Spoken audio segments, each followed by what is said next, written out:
기도하고 시작합시다. 기도를 계속하고 기도에 감사함으로 깨어 있어라 하신 하나님 아버지, 오늘 금요 기도에 아버지 집에 나와 찬송 부르며 말씀 붙들고 합심하여 기도하며 영광의 주 하나님께 영과 진리로 예배 드리게 하심을 감사합니다. 이 예배를 통하여 하나님 홀로 영광 받으시고 저희는 하나님의 은혜와 기쁨의 시간이 되게 하옵소서. 이 기도를 계속하라 하신 예수님 이름으로 기도하였습니다. 아멘. 사랑하는 성도 여러분, 반갑습니다. 저는 어제 새벽 양국에 있는 주영교회 김승모 목사님을 누군가 추천하여 새벽 예배를 드리러 가서 예배를 마치고 그 목사님과 함께 약 3시간 동안 여러 가지 말씀을 나누었습니다.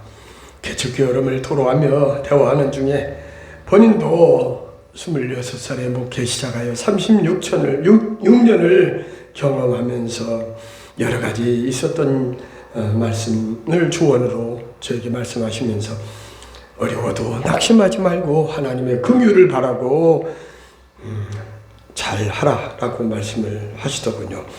본인도 자기도 목회 1년 만에 새벽기도, 물론 낮에 성도들은 10명, 20명 쉽게 많이 전도가 되었는데 새벽 예배는 1년이 되어서 한 명이 나왔다, 그런 얘기도 하더군요. 저도 이 교회가 김포 행정복지센터, 본동 행정복지센터 바로 길 건너에 여러 가지 아파트 단지 내에 있기 때문에 기대를 많이 했죠. 사람들이 이사 오거나 하면 또 이 김포가 34만, 38만, 제가 시장 출마할 때 42만인데 지금 50만이 넘는다고 합니다. 이와 같이 급성장하는 김포에 많은 사람들이 인구 유입으로 인해서 가까운 곳에 이사 온 단지 내 분들이 교회를 찾아올 줄 알고 큰 기대감에 작년 11월 7일 교회를 개척하고 설립 예배를 드렸습니다만 기대에 부응하지 못하고 있습니다. 그래서 오늘 아침에도 이 사거리에 나가서 전도지를 나눠주는데 불교입니다 또는 손사래를 치면서 거절해요. 그래서 전도에 참 어렵구나라는 걸 느꼈습니다. 또 한편으로는 전도의 문이 막히는 거 아닌가 싶어 걱정스럽기도 하였습니다. 저는 갑니다. 이 길을 계속 가려고 합니다. 주님 주신 생명의 길을 힘들고 외로워도 내 주님 함께 가시는 길, 생명의 이 길, 우리 주님이 부탁하신 이 길을 난 가야 하네. 이 길을 주님 오실 때까지 저는 계속 이 길을 제 아무리 힘들고 외롭고 고독하고 괴롭고 거칠다 할지라도 나는 이 길을 가려고 합니다. 주님께 남은 여생을 주를 위해 살기로 작정했기 때문입니다. 가다가 쓰러지더라도 저는 이 길을 갈 것입니다. 남이 아무리 비난하고 안쓰러워하고 안 되었다고 손살에 치며 손짓하며 조롱한다 할지라도 저는 눈물을 머금고 인내하며 하나님 나라에서 주님을 만나고 하나님의 칭찬과 상급받는 그날까지 가려고 합니다. 그 김 목사님과 대화 중에 말씀 전하는 방식을 잠깐 나눴어요. 새벽은 구약 창세기부터 하고 또 수요일은 신약 마태복음부터 하신다고 해서 저도 이미 작년 지난 섬기던 교회에서 성경 66권을 다 살펴봤습니다만, 그리하여 새벽에 산책한 하나님의 말씀이라는 제목하에 설교집을 부족하지만 발간했습니다만 다시 창세기부터 새벽에 시작하고 또 수요일은 마태복음부터 저도 시작해야겠다라는 생각을 했습니다. 그래서 오늘 창세기 1장 1, 2절의 말씀을 가지고 성경의 첫 주제에 관하여 준비를 했었습니다. 오늘은 또 저녁은 금요 기도의 날이기 때문에 기도에 관한 말씀을 전하려고 낮에는 여러 가지 바쁜 일정이 있어서 말씀을 준비를 못하다가 저녁 시간이 되어 기도에 관한 말씀을 준비하려고 성구를 기도를 쳤더니 365개 성구가 나오더라고요. 우리가 365일이 1년이죠. 하루에 성구에 관한 한 점씩을 읽어도 1년 동안 읽을 만큼 기도에 관한 성구가 많았습니다. 그래서 저는 골로새서 4장 2절의 말씀이 와닿아서 오늘 이 말씀을 가지고 기도를 계속하고 기도에 감사함으로 깨어 있으라 라는 말씀을 제목 삼아서 성령의 임재 가운데 불길 같은 불 같은 성령의 역사가 임하는 말씀의 시간이 되기를 소원합니다. 오늘 말씀은 권면에 관한 말씀으로 복음 증거자의 모습은 어떤 자세로 살아야 하는지 살펴본 후에 기도하는 시간과 또 기도 요령 그리고 만물의 마지막이 가까운 때에 우리는 어떻게 기도해야 할까 살펴보며 이 밤에 은혜를 함께 나누고자 합니다. 바울은 주로 가여 전도의 문이 열리고 복음의 비밀을 자유롭게 전할 수 있게 되었을 때에 중보 기도를 부탁했습니다. 바울이 전한 중보 증거자의 모습은 과연 어떠한 모습이었는지 살펴보면 첫째는 복음 증거를 생활화해야 한다는 것입니다. 하나님의 일꾼으로 전도하고 복음을 증거하는 자에게는 모든 열악한 환경과 바쁜 시간 중에도 시간을 아껴서 전도하는 일에 시간을 많이 써야 합니다. 세월을 아끼라 때가 악하니라. 부지런하게 게으르지 말고 열심을 품고 주를 섬기라고 합니다. 하나님을 기쁘게 하며 예수님의 성품을 본받아 빌립보서 2장 5절의 말씀대로 너희는 이 마음을 품으라 곧 그리스도 예수의 마음이니 우리는 예수님의 마음을 품고 우리가 섬길 때에 가능한 한 기회를 놓치지 말고 전도하며 봉사해야 합니다. 선한 영향력을 끼치는 하나님의 사람으로 복음 증거하는 것만큼 이 세상에 중요한 게 또 무엇이 있습니까? 하나님은 예배드리는 걸 좋아하고 전도하는 걸 좋아합니다. 우리는 복음 증거에 열심을 내고 전도하는 것을 생명 구하는 것에 우리의 모든 시간과 우리의 가진 달란트, 재능과 우리의 모든 주어진 조건을 최대한 반영하여 생활하도록 합시다. 전도는 하면 되고 하지 않으면 안 된다는 것이 예신교회의 목사님의 전도 방법입니다. 씨는 뿌리면 나지요. 씨를 뿌리지도 않았는데 낫지 않습니다. 전도는 하면 된다는 것입니다. 새신자가 생기는 것이고 전도를 하지 않으면 전도되지 않는다는 것이 지론입니다. 밭 심은 데 밭 나고 공 심은 데 공 나고 심은 만큼 거둘 수 있듯이 바로 그게 심음과 거둠의 법칙입니다. 다니엘서 12장 3절의 말씀에 보면 지혜 있는 자는 궁창의 빛과 같이 빛날 것이요 많은 사람을 옳은 대로 인도한 자는 별과 같이 빛나리라 영원토록 빛나리라 라고 했습니다. 많은 사람을 옳은 대로 인도하고 전도하여 하늘의 별과 같이 영원토록 빛나는 저와 여러분 되시기를 간절히 바랍니다. 그리고 복음을 사수해야 합니다. 요즘 교회가 교회답지 못하고 교회 지도자가 지도자답지 않은 경우를 봅니다. 신학교의 교수가 학생들에게 남녀차별 금지법과 양성화법을 가르쳤다고 교단에서 강단에서 쫓겨나는 이런 일이 있었다고 손현보 목사님이 말씀하시더군요. 우리는 10월 27일 날 광화문 광장에 나가서 힘을 보태줘야 합니다. 악한 것이 선한 것을 이기는 이러한 시대에 우리는 악에게 지지 말고 선으로서 악을 이기며 살아야 합니다. 복음을 사수해야 합니다.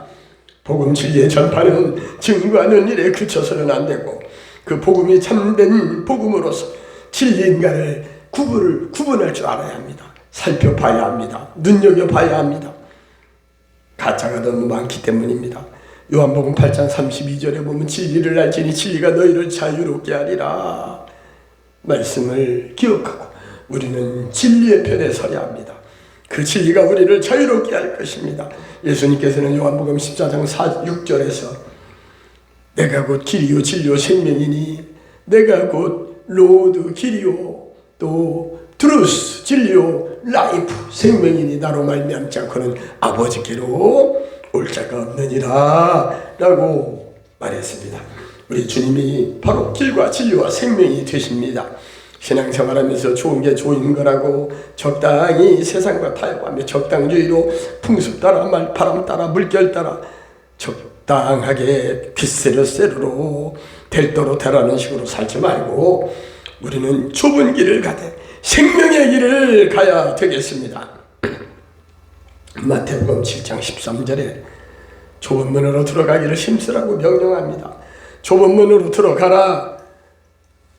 멸망으로 인도하는 문은 크고 그 길이 넓어 그리로 들어가는 자가 많고 라고 하며, 이어서 14절에서는 생명으로 인도하는 문은 그 길이 협착하여 옹색하여 찾는 이가 적다고 말합니다.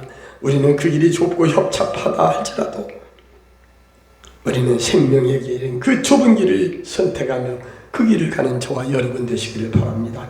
마지막으로 기도하며 복음을 전해야 합니다. 오늘 제목이 골로새 4장 2절에 말씀이 좀 길지만 이렇게 긴 제목은 저도 처음인 것 같습니다만, 기도를 계속하고 기도에 감사함으로 깨어 있으라 입니다. 바울은 사람들에게 진리를 전파할 때 복음의 문이 열리도록 기도하라고 부탁했습니다. 성도들의 중보기도가 절대로 필요함을 강조하며 문을 두드리며 기도하라고 부탁했습니다. 마태복음 7장 10절에 보면 구하라 찾으라 문을 두드리라고 합니다. 일단 우리가 세운 계획이 있고 목표가 있으면 우리는 기도로 시작해야 합니다. 천리길도 한 걸음부터라고 걷는 자가 갈 수 있습니다. 기도는 하늘의 폭의 창고를 여는 열쇠입니다. 근거가 되는 것입니다. 마스터키입니다. 특히 믿음의 기도는 역사하는 힘이 큽니다. 야고보서 5장 15절에 보면 믿음의 기도는 병든 자를 구원하리니 라고 주께서 그를 일으키시리라 했습니다. 믿음의 기도는 병든 자도 고칩니다. 오늘 본문 5절에서는 외인에게 대하여서는 지혜로 행하여 세월을 아끼라고 하십니다. 특히 외인에게는 항상 지혜롭게 행하며 세월을 아껴야 한다고 권면합니다. 찬송가 450장 내 평생 소원 이것뿐, 이 찬송은 빌립보서 1장 20절에 내 몸에서 그리스도가 존귀하게 되게 하려 함이라 라는 하나니라는 말씀을 토대로 해서 밀로아 선교사나 한국인이 작사한 것으로 추정을 하면서 메이슨이 편곡했다고 합니다. 5절에 보면 살같이 빠른 광음을 주위에 아끼세, 살같이 화살같이 빠른 세월을 주위에 아끼자고 노래하고 있습니다. 온 몸과 마음을 바치고 힘써서 일하세, 우리의 심신을 바쳐서 우리가 주를 위하여 힘써 일하자고 노래합니다. 아멘이죠. 저는 오늘 금요기도에서 결론적으로 말씀드리면, 기도는 중간에 어려운 일을 만났다고 낙심하거나 포기하지 말고 중단해서는 안 된다는 것입니다.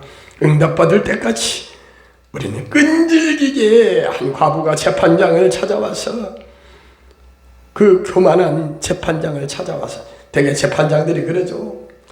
좋은 법대 나와가지고 어려운 사법고시 합격하다 보니까 판검사가 되면 사람들 우습게 합니다. 그런데 이 과부가 밤낮으로 와서 번거롭게 하니 괴로워 죽겠다고 하면서 그 소원을 풀어주지 않습니까? 응답해 준 것처럼 하물며 우리 하나님, 좋으신 하나님께서 우리 자녀의 기도를 들어주지 않겠느냐고 말씀하십니다. 또 기도할 때 불평불만하며 왜 빨리 안 주세요? 좋은 거 안 주세요? 왜 이렇게 빨리 나의 이 병을 깨끗하게 안 고쳐주세요? 이렇게 하나님께 고통하며 그 원망하지 말고 그렇게 기도하지 말라는 거예요. 어떻게 기도하라고요? 오늘 말씀처럼 기도에 감사함으로 하나님 감사합니다 하는 마음으로 땡큐를 연발하며, 땡큐 0.7초의 기적이 있다고 하지 않습니까? 그리고 우리가 유의할 것은 깨어 있어야 한다는 것입니다. 베드로전서 4장 7절에 보면 만물의 마지막이 가까이 왔으니 뭐라고 합니까? 그러므로 너희는 정신을 차리고 근신하여 기도하라, 깨어 기도하라고 하십니다. 근신하여 늘 깨어 기도합시다. 이제 말씀을 마칩니다. 복음 증거자의 모습은 복음 증거를 생활해야 합니다. 복음 증거를 위해서 우리는 끈질기게 사수해야 하며 중간에 포기해서는 안 됩니다. 마지막으로 기도를 계속하되 어떤 마무리 합니까? 불평, 불만, 원망하지 말고 범사에 감사함으로 깨어 기도해야 합니다. 오늘 상고한 말씀대로 항상 기도하되 감사함으로 기도하고 깨어 기도로 간구하며 살다가 저 거룩한 성 새 예루살렘, 우리 하나님이 구원받은 백성들과 할렐루야 아멘 오 주님 감사해 춤추며 노래하며 그 아름다운 세상 천국에서 노래하는 그 모습을 우리는 그리면서 하늘에서 우리가 하늘나라 끝까지 잡는 자가 하늘나라 간다고 하죠. 우리가 끝까지 오늘 말씀 붙잡고 믿음으로 살다가 하늘나라 가는 저와 여러분 되시기를 간절히 축원합니다.